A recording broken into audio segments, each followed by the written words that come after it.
How you guys doing out there? Precise HVAC Home Services. Today we're going to be talking about cooking and having your guest over. Happy Thanksgiving, by the way. Merry Christmas or whatever you guys celebrate. Today we're going to talk about cooking and how to make your home comfortable. Well, that's going to be a very, very tough one. And the reason we say that is because when you're cooking, you have the stove on, you have the oven on. Some homes have 2 ovens, 2 stoves, and you're producing so much heat that you cannot stop. That heat is going to be coming out of that stove no matter how you like it, no matter how you want to regulate it, you can't stop it. And that's okay, because at the end result, we're going to all eat great and have a great time, right?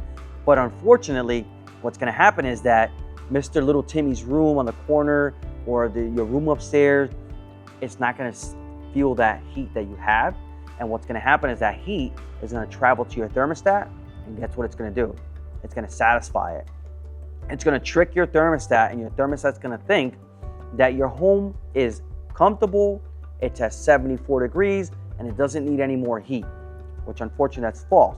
So what I would say and recommend highly is that if you can possibly blank off your thermostat by any means you can, and make sure that all the air from that cooking is not going directly onto your thermostat, that would be ideal and recommended. So that way, the other rooms of the house aren't going to struggle and get affected by the heat that your stove is producing.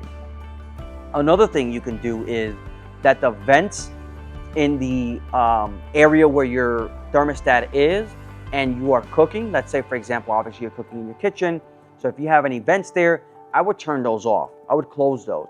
In the living room, if that's where your thermostat is, I would close those as well. And if you have some in the hallway, close those too. You're like, why are you closing all these? Here's why. Because now we could push more air to the rooms that are going to struggle. They're going to struggle because of the stove being on. So by you closing those vents temporarily, I'm not telling you to close those permanently.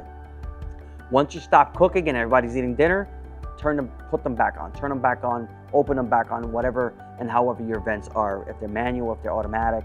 Now, by you doing this and you go now upstairs and see if you're gonna have that comfort, your comfort's gonna be at least a little bit more balanced, right? Because now you're not producing heat from your system downstairs and upstairs. It's only gonna be producing it upstairs only. So that is another way that you can cheat the system and get that efficiency and get that airflow into your home.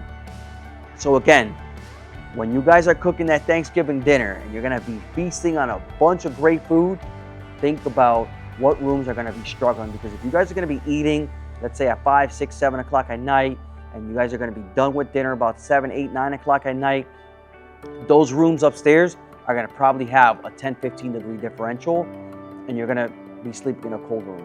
So I hope this helped. So next time you guys are eating that nice Thanksgiving dinner or that Christmas dinner, just think about the house and are you gonna be feeling comfortable in those other rooms? Take care, guys. Thank you.